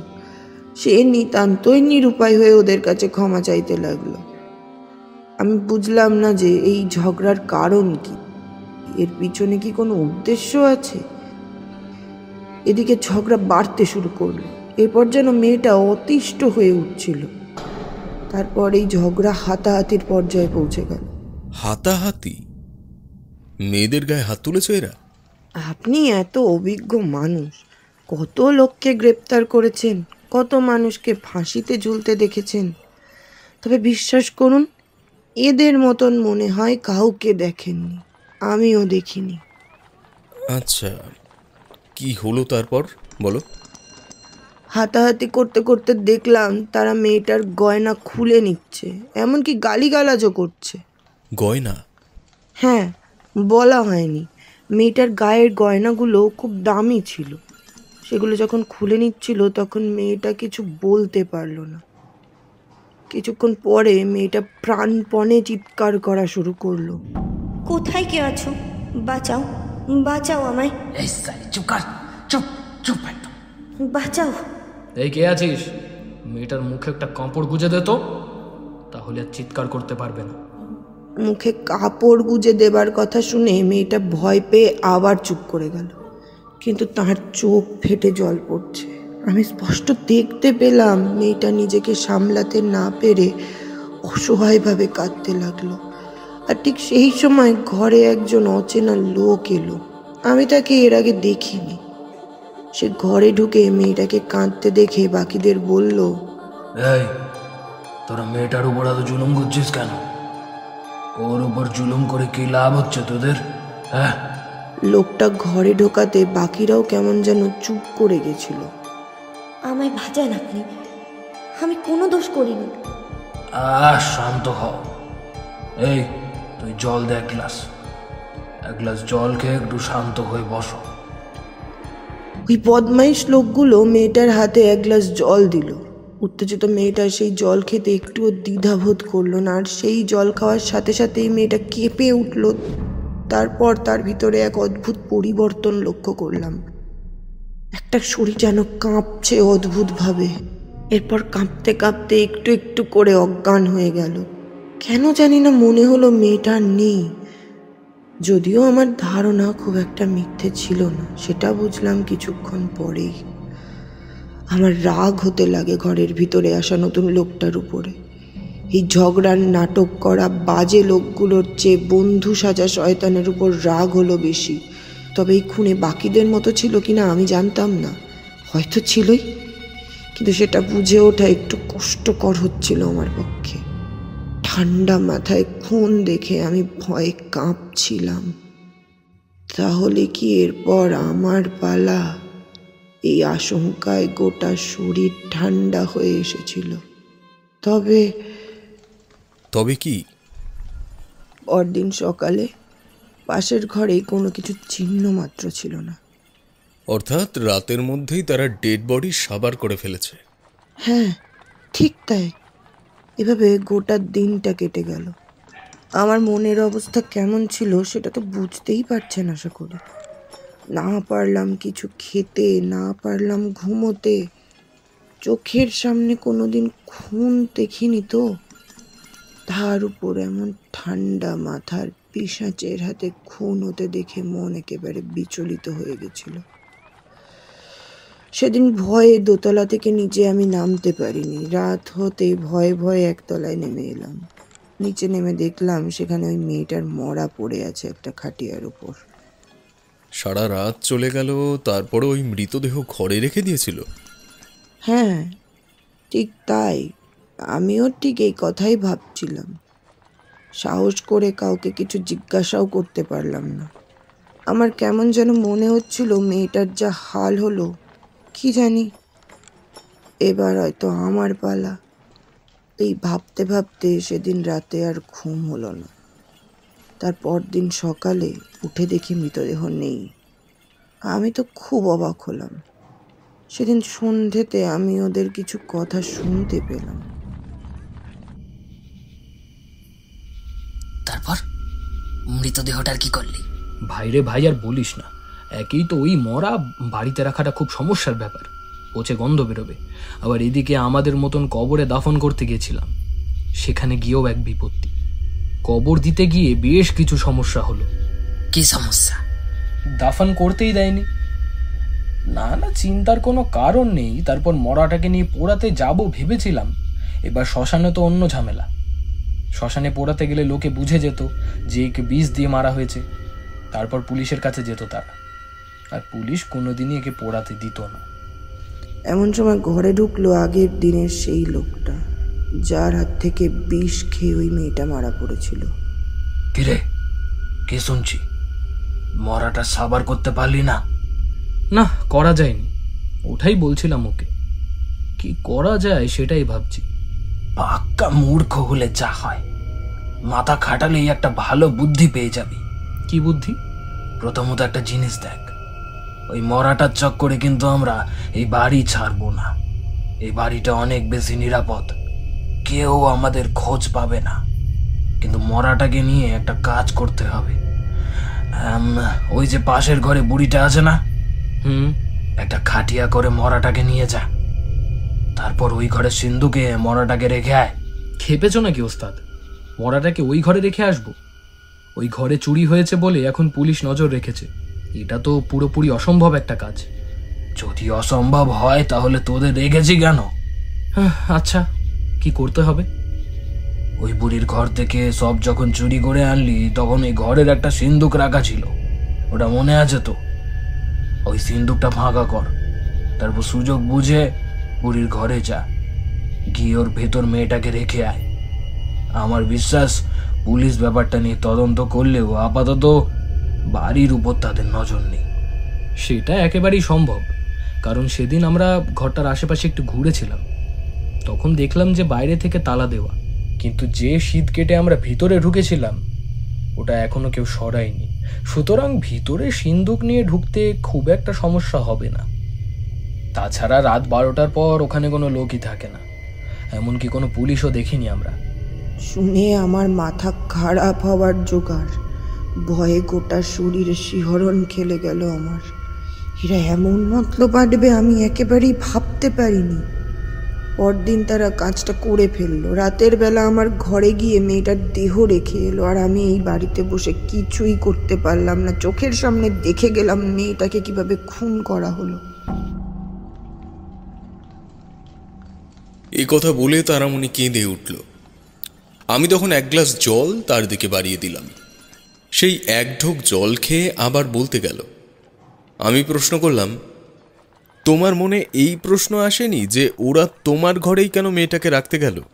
হ্যাঁ, সেটা এসেছিল। উত্তরটা পেয়েছিলাম সেদিন সন্ধেবেলাতে। ওই দিন সন্ধ্যায় মোহাম্মদ ওই লোকটাকে প্রশ্ন করলো। সব তো বুঝলাম, কিন্তু মেয়েটাকে মেরে ওই ঘরে রাখলাম কেন? ডেড বডি বলে কথা। এই মেয়ে যে ওই ঘরে থাকতো না সে তো সকলেই জানে। ওই মৃতদেহ দেখলে পুলিশ তো জোর কদমে তদন্ত শুরু করবে। সেটাই তো চাই। মানে তাহলে তো আমরা ধরা পড়ে যাব। না, পড়ব না, কারণ আছে। এই জন্যই বলি একটু বুদ্ধির গোড়ায় ধোঁয়া দে, না হলে ঘিলু জমে যাবে, আর নিরেট মাথা নিয়ে চুরি ডাকাতি করা যাবে না।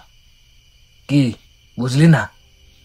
হ্যাঁ, প্রথমত এই শীত চুরি মোকদ্দমা তদন্ত নিশ্চয়ই পুলিশ করছে। পুলিশ নিশ্চয়ই এই ঘরের ভিতর ঢুকে এই ঘরের অবস্থা খুব ভালো করে দেখে গেছে। হয়তো লোহার সিন্দুক খুলে লোহার সিন্দুকের ভেতরে কি আছে না আছে তাও দেখে নিয়েছে। এমন অবস্থায় 10-5 দিনের মধ্যে কেউ যে ওই সিন্দুক আর খুলবে বলে তো মনে হয় না। 10-5 দিন ওই সিন্দুকের ভিতরে ওই মৃতদেহ থাকলে সেটা পচে গলে একাকার হয়ে যাবে। ওই অবস্থায় ওই মৃতদেহ কেউ দেখতে পেলেও সেটা যে কার মৃতদেহ তা জানবার বা চেনবার কোনো উপায় থাকবে না। মৃতদেহ শনাক্ত না হলে আমাদের বিপদের আর কোনো রূপ সম্ভাবনা থাকবে না। দ্বিতীয়ত, তারামণির ঘরে শীত চুরি হয়েছিল, সে আমাদের এখানেই আছে। কেউ তারামণিকে দেখতে পায়নি এতদিন। এরপর যদি ওই মৃতদেহ গলে সিন্দুক থেকে বের হয় তাহলে নিশ্চয়ই সবাই জানতে পারবে।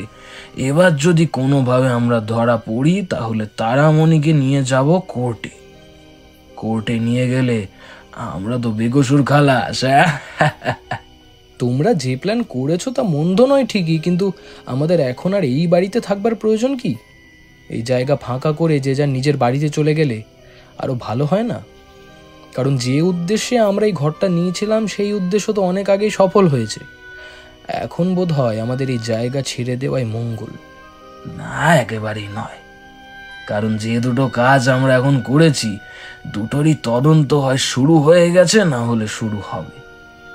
কে কে এই কাজগুলো করেছে সেগুলো নিশ্চয়ই পুলিশ জানবে।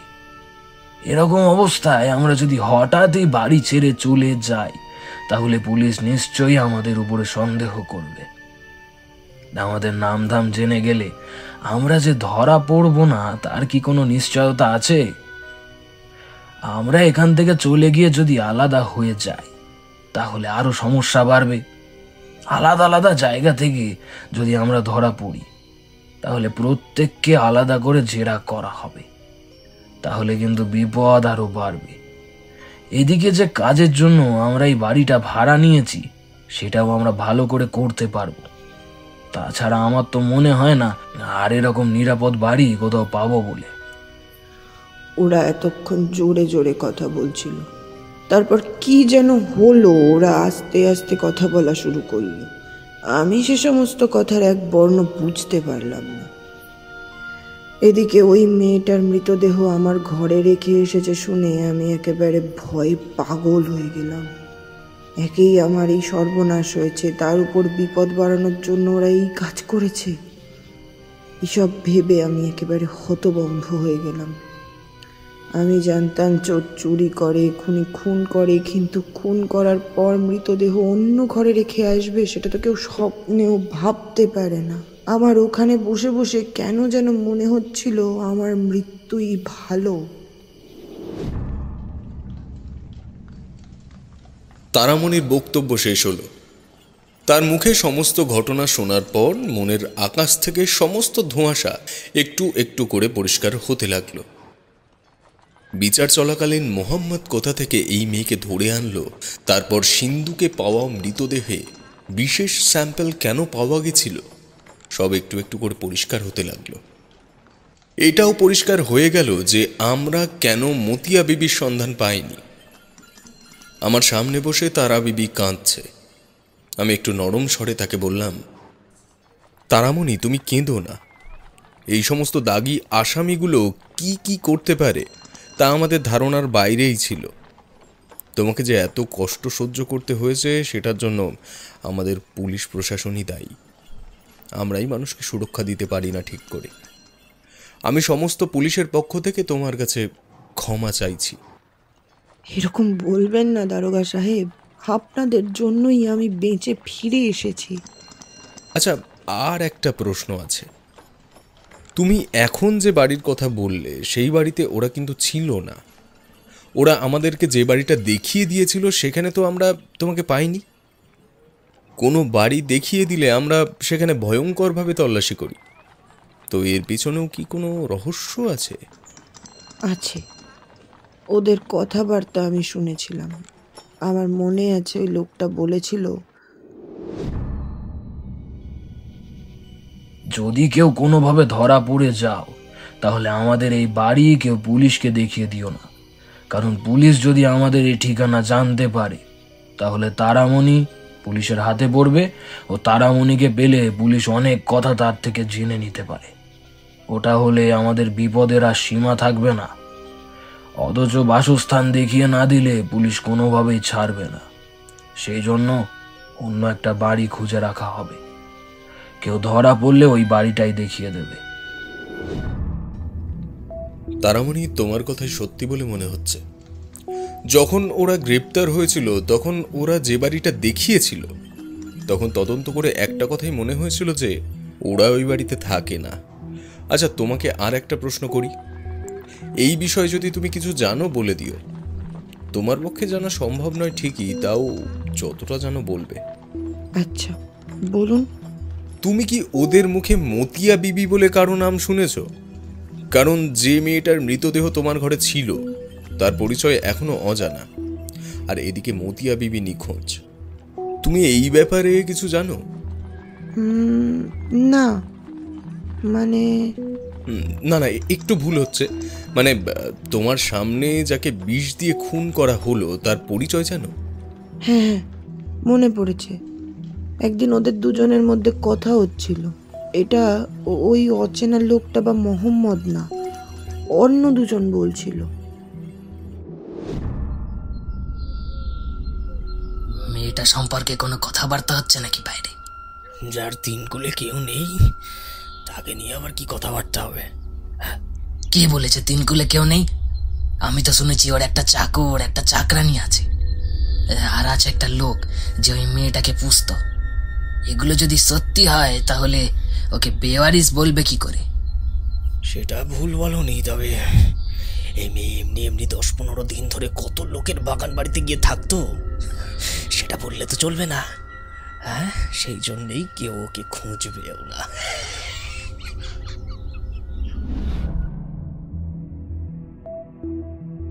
তারামণির কাছের থেকে মতিয়া বিবির কথা যা কিছু জানতে পারলাম তাতে বুঝলাম যে এতে আমাদের অনেকটা সুবিধা হবে। আরও জানতে পারলাম মোহাম্মদ মসলিন মতিয়া বিবিকে তার স্ত্রী বলে যে পরিচয় দিয়েছিল তা মিথ্যে। সে মতিয়া বিবি কোনো একজনের স্ত্রী নয়, সে একজন বারবনিতা।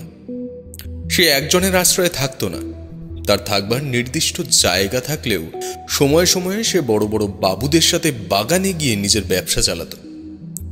এমন অবস্থায় মতিয়া বিবি যে কে, কোথায় তার বাড়ি, তার চাকরি, চাকরানি ও বাবু খদ্দের যে কোথায় আছে তা এখন তদন্ত করে খুঁজে বের করতে একটু সমস্যা হলেও একেবারে দুঃসাধ্য হবে না। আরও মনে করলাম মতিয়া বিবির বন্ধু বান্ধবদের খুঁজে বের করতে পারলে আরও অনেক নতুন কথা নিশ্চয়ই বের হবে। তখন হয়তো মসলিনের দলকে আবার খুঁজে বের করতে হবে। ওদেরকে খুঁজে বের করে আবার হয়তো মামলা মোকদ্দমা শুরু করতে হতে পারে। তারামণির সময় আমরা ওদেরকে কোনো শাস্তি দিতে পারিনি। মনে দৃঢ় বিশ্বাস থাকলেও হাতে কোনো প্রমাণ ছিল না। এবার ওদেরকে আবার কবজা করার সময় এসেছে। তারামণিকে ওদের সম্বন্ধে আরো অনেক কথা জিজ্ঞেস করলাম, কিন্তু দরকারি কোনো কথা জানতে পারা গেল না। তবে এটা সত্যি যে তারামণি যা যা আমাদের বলেছে সেটাও কম গুরুত্বপূর্ণ নয়। আমরা আবার তদন্তে নামলাম। প্রথমে খোঁজ নিলাম কলকাতার কোথায় কোথায় বারবনিতাদের যাতায়াত রয়েছে। যেসব বারবনিতারা খুব বিখ্যাত, অর্থাৎ যাদের পৃষ্ঠপোষকের সংখ্যা নেহাত কম নয়, তাদেরকে না চিনলেও অনেক খোঁজ খবর রাখতাম আমরা। মতিয়া বিবি নামটা শুনে আমরা প্রথমে ভেবেছিলাম যে একজন মুসলিম গণিকা। এরকম মুসলিম পতিতারা যেখানে থাকে আমরা প্রথমে সেখানে গেলাম। আমাদের অনুসন্ধান পর্ব শুরু হলো। সেখানে গিয়ে খোঁজ নিলাম মতিয়া বিবি নামের কেউ নিখোঁজ হয়েছে কিনা, কিন্তু কেউ কোনো খবর দিতে পারল না। মৃত মেয়েটির নাম মতিয়া বিবি সেটা জানা গেছিল ওই দস্যুদের থেকেই। সেই থেকে আমাদের ধারণা হয়েছিল যে মৃত মেয়েটা মুসলিম, কিন্তু এখন মেয়েটি সম্পর্কে কোনো খোঁজ খবর না পেয়ে তার ধর্ম পরিচয় নিয়ে আমাদের সন্দেহ হতে লাগলো। কিছুক্ষণ তদন্ত করার পর আমাদের এটা বিশ্বাস হলো যে মোহাম্মদ মসলিন আমাদেরকে মিথ্যে কথা বলেছে। মনে মনে এই কথা অনুমান করে আমরা এবার হিন্দু ধর্মের মহিলা পতিতাদের কাছেও খোঁজ খবর লাগানো শুরু করলাম। এরা সাধারণত সোনাগাছি বা তার আশেপাশে থাকে। এই অঞ্চলের একজনকে আমি খুব ভালো করে চিনতাম। প্রভাবশালী বাবুদের বাগানে গিয়ে তাদের মনোরঞ্জন করাই তার কাজ। সোনাগাছিতে ঢুকে আমি সবার আগে তার কাছেই গেলাম।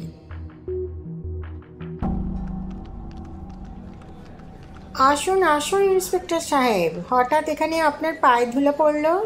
একটা তদন্তের খাতিরে আসতে হলো। ওটা ছাড়া তো আপনি এখানে আসেনই না। ওসব বাজে কথা ছাড়ো, সবার আগে আমাকে বলো এখানে কারা কারা আছে যারা 2-3 সপ্তাহের বেশি বড় বাবুদের বাড়িতে গিয়ে থাকে। হয়তো অনেকেই থাকে, এই যেমন আমি। 7-8 দিন থাকা কোনো ব্যাপার না। না না, 7-8 দিন না, আমি জানতে চাইছি কারা আছে যারা অনেক দিন থাকে। এই তো মোহর, ফুল্লরা, বেলা, সুধা, চামেলি, আরও কত কে। কেন স্যার? আচ্ছা, এমন কেউ আছে যে এখনো বাড়িতে ফেরেনি? বেলা আর চামেলি এখনো বাড়িতে আসেনি। চামেলি কার বাড়ি গেছে আমি জানি, কিন্তু বেলার কোনো খোঁজ খবর আমার কাছে নেই। বেলা? আচ্ছা, সে কতদিন বাবুদের বাড়িতে পড়ে থাকে? তা প্রায় 1 মাস। ওর তো আরেক ক্যাচাল, ও হেব্বি মদ খেতে ভালোবাসে। ওকে 1 পেটি মদ দিলে তার বাড়িতেই পারলে ঘাঁটি গেড়ে বসে যায়। তাহলে মতিয়া বিবি এই বেলা ছাড়া আর কেউ না, আমি একেবারে নিশ্চিত হয়ে গেলাম। বেলার ঘর কোনটা? সে আমাকে বেলার ঘর দেখিয়ে দিল। আমি সেখানে গিয়ে জানতে পারলাম বেলা ঠিক সেই দিন থেকেই আসেনি যেদিন তার মৃত্যু হয়েছে। বেলা বহুদিন ধরে বাড়ি ফেরে না বলে এবারও তারা কেউ খোঁজ খবর নেয়নি। আরও জানতে পারলাম যে একটা অপরিচিত লোক প্রায় সময় বেলার ঘরে আসতো। সেই একদিন এসে বেলাকে নিয়ে যায়, তারপর বেলা আর ফেরেনি। বেলার চাকর ও এক চাকরানি এখনো পর্যন্ত এই বাড়িতে বেলার ঘরে বেলার ফেরার অপেক্ষা করছে। বেলার এক বড় খদ্দের আছে। সে একজন বড় লোকের ছেলে। সারাক্ষণ মদে ডুবে থাকা এবং কিছু বাজে কাজের জন্য তার বাবা তাকে বাড়ি থেকে বের করে দিয়েছে। এর আগে এসে বিস্তর টাকা পয়সা বেলাকে দিয়েছিল, কিন্তু তার বাবা তাকে বের করে দেওয়ার ফলে সে এখন প্রায় কর্পদক শূন্য। বরং বলা যায় এসে এখন বেলার টাকায় বেঁচে আছে। তাছাড়া আমি বেলার বাড়িতে ঢোকার সাথে সাথেই ওই বাবুটার সাথে আমার প্রথম দেখা হলো। নাম নিশিকান্ত। তাকে জিজ্ঞেস করে জানলাম যে সময় তারামণির ঘরে শীত কেটে জিনিসপত্র চুরি হয়েছে সেদিন সকালে নাম ধাম অজ্ঞাত একটা লোক এসে বেলাকে নিয়ে যায়। তারপর থেকে সে আর বেলার কোনো খবর জানে না। যাবার সময় বেলা বলে গেছিল যে কোনো বড় লোকের বাগানে যাচ্ছে, সেখানে 2-4 দিন দেরি হলেও হতে পারে। তারপর আর কোনো খোঁজ নেননি? কোথায় খোঁজ নেব? প্রথম তার খোঁজ নেইনি, কারণ ওই শালিকা ওর বাগান বাড়ি গেলে আসতে খুব দেরি করে। কিন্তু কি? কিন্তু এতদিন হয়ে গেল কোনো খবর নেই। দরজা খুলে দেখলাম ভিতরে সব জিনিস ঠিকঠাক রয়েছে, পালিয়ে যায়নি। মানে ওর চাবি আপনার কাছে আছে? না না, আমার কাছে নেই, চাকরদের থেকে নিয়ে খুলেছিলাম। আমার কিছু টাকা পয়সা ওর কাছে গচ্ছিত আছে, ওটা দরকার ছিল বলে। আসলে বেলার চাবি ওর চাকরদের কাছেই থাকে, ও কাউকে বিশ্বাস করে না। আমি এতবার আসি, আমারই চাবি খোলার অনুমতি ছিল না, নেহাত জোর করলাম বলে। অনুমতি কেন ছিল না? সে আর এক কাণ্ড। একবার নেশার ঘরে বেলা প্রায় অজ্ঞান হয়ে পড়েছিল, তখন কয়েকটা লোক ওর গা থেকে গয়না খুলে নিয়ে পালিয়ে যায়। তাছাড়া বেলার গয়নার কমতি নেই। ও চুরি হয়ে যাওয়ার ভয়ে কিছু পেতলের গয়না এমনভাবে তৈরি করেছিল যে দূর থেকে মনে হয় ওগুলো সোনার তৈরি। এইবারে যখন ওই লোকটার সঙ্গে গিয়েছিল তখন তার গায়ে কি গয়না ছিল? সেটা তো জানি না, তবে চাকরটা বলতে পারবে। চাকরদের থেকে জানলাম বেলা শেষবার গায়ে পিতলের গয়না পরে গেছিল। ওর ঘরে একটু চলুন। বেলার ঘরে এলাম আমরা। দেখলাম সোনাগাছি অঞ্চলে একটু ইজ্জতদার বা অর্থশীল মহিলা পতিতারা যেভাবে বসবাস করে এদের ঘরের অবস্থাও সেরকম। ঘরটা সুসজ্জিত ও ঘরের ভেতরের জিনিসপত্র নিজের জায়গা মতন রয়েছে। ঘরের এক প্রান্তে একটা লোহার সিন্দুক আছে। ওই সিন্দুকটা দেখে আমি তাকে জিজ্ঞেস করলাম, বেলা তার মূল্যবান গয়না কি ওই সিন্দুকের ভেতরেই রাখে? লোহার সিন্দুক ছাড়া তার মূল্যবান জিনিস রাখবার অন্য কোনো জায়গা নেই। এবার যখন সে বেরিয়েছে তার আগে তার মূল্যবান গয়না সবই ওই সিন্দুকের ভিতরে রেখে গিয়েছিল। লোহার সিন্দুকের চাবি ও সে কখনো সঙ্গে করে নিয়ে যায় না, এই ঘরেই আছে সেটা। এই সমস্ত ব্যাপারে জেনে আমি বেশ বুঝতে পারলাম এই বেলাই সেই মতিয়া বিবি। বেলার বাগানে বেড়াবার স্বাদ মসলিনের বাড়িতেই শেষ হয়ে গেছে। তারামণির থেকে জেনেছিলাম যে তাকে খুন করার পর লাশের গা থেকে সমস্ত গয়না খুলে নিয়েছিল তারা। সেগুলো আসলে পেতলের গয়না ছিল। আমার মনের এই সন্দেহ মেটাতে আর দেরি করলাম না। সিন্দুকের চাবি বের করে সেই বাড়ির সমস্ত লোকের সামনে ওই লোহার সিন্দুক খুললাম। দেখলাম বেলার সমস্ত সোনার গয়না ওর মধ্যেই রয়েছে। তারপর গোটা ঘর খুঁজেও পেতলের গয়নাগুলো পেলাম না। যে সময় তারামণি লোহার সিন্দুকের ভেতরে স্ত্রী লোকের মৃতদেহ পাওয়া যায় সেই সময় সেটার অবস্থা এরকম ছিল না যে আমরা তার দেহ শনাক্ত করতে পারি। সুতরাং ওই মৃতদেহ যে বেলার তা আমরা বেশ বুঝতে পারলেও আইন অনুযায়ী কিন্তু আমরা সে কথা বলতে পারি না। ওই মৃতদেহ যে কার তা যখন শনাক্ত হবার এখন কোনো উপায় নেই, তখন তাকে কে খুন করেছে সেটাও আইনত বলবার অধিকার নেই। তাই বলে ওই মোকদ্দমার তদন্ত একেবারে ছেড়ে দেওয়া যায় না। ওই মৃতদেহ বেলার মৃতদেহ বলে শনাক্ত না হলেও এখনো একটা উপায় আছে। বেলার গায়ে পেতলের তৈরি যে গয়না ছিল সেগুলো যদি ওদের কারোর কাছে পাওয়া যায় তাহলেও আমাদের অনেক লাভ হবে। ডাকাতগুলো যে বাড়িতে তারামণিকে আটকে রেখেছিল, প্রথমত তারামণির সাহায্যে সেই বাড়িটা কোথায় তার তদন্ত আরম্ভ করলাম। কিন্তু বাড়িটা ঠিক কোথায় সেটা খুঁজে বের করা দুষ্কর। তারামণিকে নিয়ে তারা এমনভাবে ওই বাড়ি গেছিল যাতে সে রাস্তা বুঝে উঠতে না পারে। তবে এটুকু জানতে পারি যে ওই বাড়ির সামনে গাড়ি ঢোকার জায়গা আছে। তারামণিকে সঙ্গে নিয়ে শহর মফস্বল ও তার চারপাশে ভালো করে খুঁজলাম। সকলের মধ্যে যে যে রাস্তায় গাড়ি যেতে পারে সেই রাস্তায় গিয়ে ওই বাড়ি খুঁজতে লাগলাম।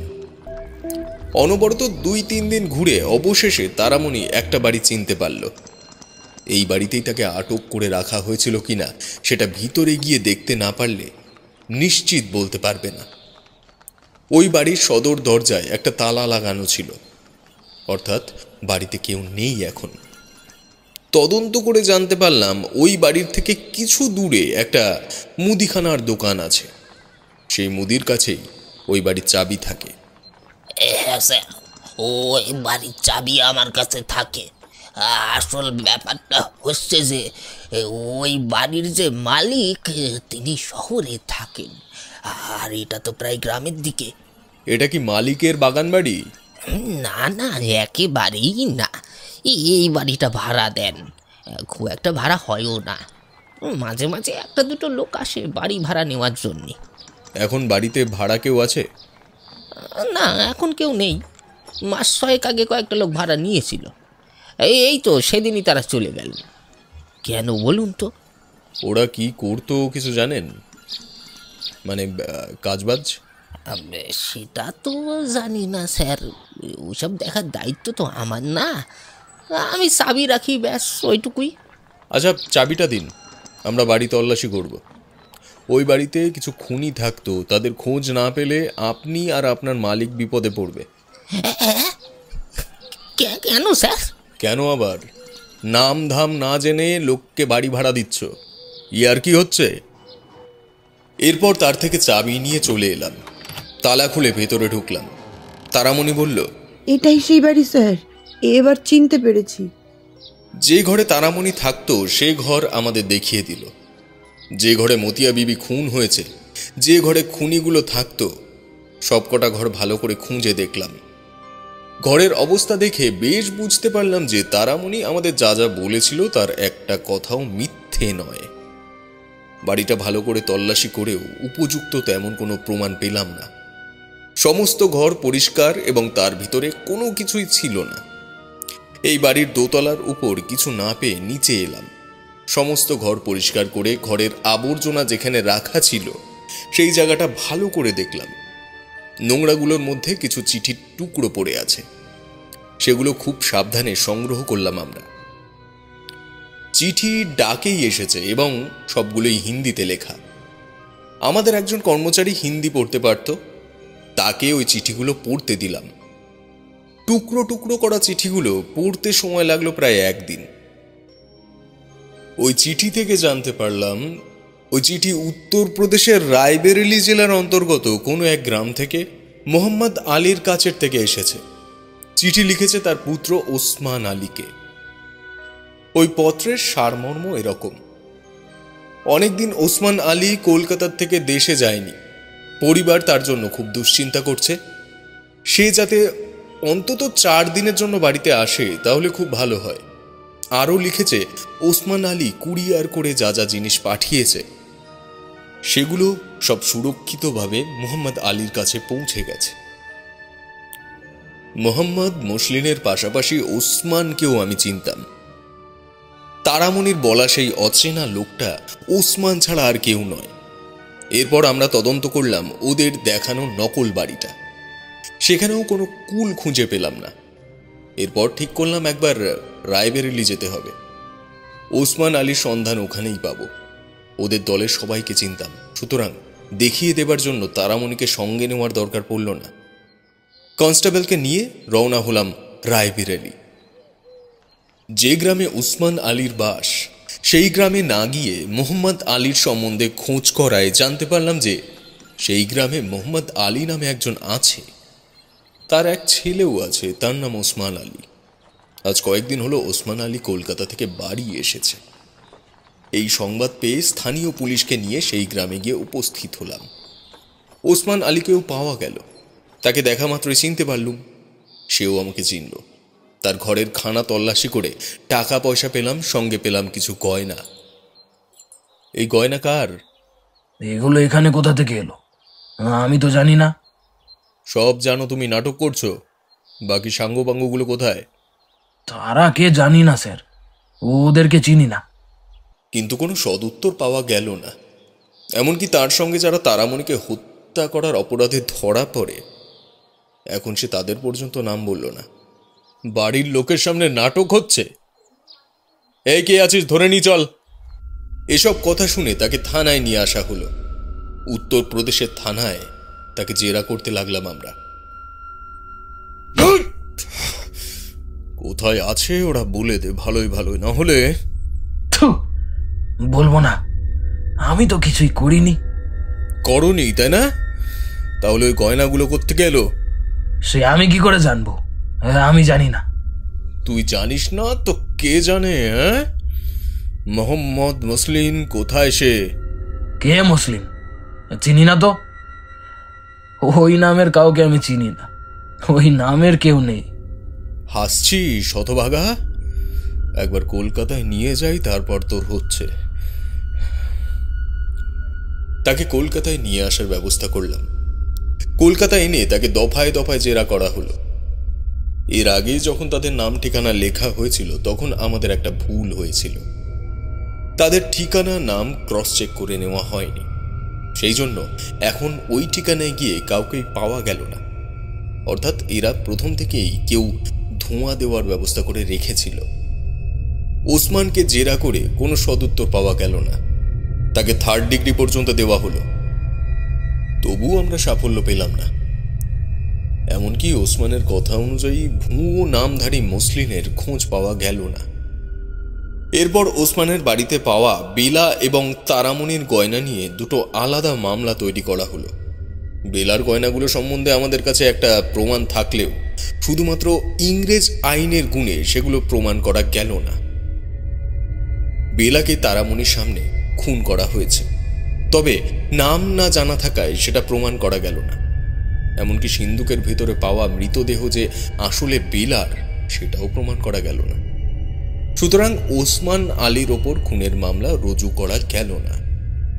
জেলা ম্যাজিস্ট্রেট ব্যাপারটা বুঝলেন, কিন্তু একান্তে বললেন, তোমার উপর আমার বিশ্বাস আছে, তবে ওকে যে জেলে ঢোকাবো বা ফাঁসির শাস্তি দেব, অর্থাৎ খুনের মামলায় শাস্তি দেব, সে ক্ষমতা আমার নেই, কারণ অকাট্য প্রমাণের অভাব।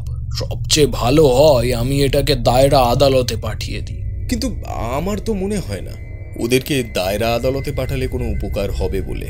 ঠিক, কারণ একবার দায়রা আদালত থেকে তাকে নির্দোষ রায় দেওয়া হয়েছে। সেখানে বাদী পক্ষের উকিল কিন্তু অকাট্য প্রমাণ চাইবে। আমার তো মনে হয় না কোনো সুবিধে করতে পারবে বলে। হলেও তাই, দায়রা আদালতে এই মামলা নাকচ করা হলো। কিন্তু আমরা থামলাম না, মামলাটা হাইকোর্টে নিয়ে গেলাম। সেখানে গিয়ে তাকে কিছুটা পেঁচে ফেলতে পারলাম আমরা। হাইকোর্টে তারামণির অপহরণ এবং তার সম্পত্তি চুরির অপরাধে তাকে 5 বছর কারাদণ্ডে দণ্ডিত করল। কিন্তু বেলা নামের অভাগা মেয়েটার খুনের কোনো শাস্তি আমরা দিতে পারলাম না। কেমন লাগলো আজকের গল্প জানাতে ভুলবেন না আপনাদের মূল্যবান কমেন্টের মাধ্যমে। আর খুব ভালো লেগে থাকলে লাইক, শেয়ার, সাবস্ক্রাইব করা চাই। কিন্তু আজকের গল্প পাঠে ছিল রাজপ্রতাপ, অঙ্কিতা, পর্ণা এবং আমি সন্তু। গল্পটি সমগ্র পরিচালনায় ছিল দেবীয়ন্ত্রী দাস। গল্পটির বেতান্নাট্য রূপ দিয়েছে প্রতীক মণ্ডল। যদি আপনারা আরও দারোগা প্রিয়নাথের সিরিজ শুনতে চান, অবশ্যই আমাদের জানাবেন কমেন্ট করে। আজকের জন্য এইটুকুই, ফিরব আরও একটি রোমাঞ্চকর গল্প নিয়ে। ততদিন সঙ্গে থাকুন, শুনতে থাকুন রাজদেবী প্রোডাকশন আর রাজদেবী 2.0।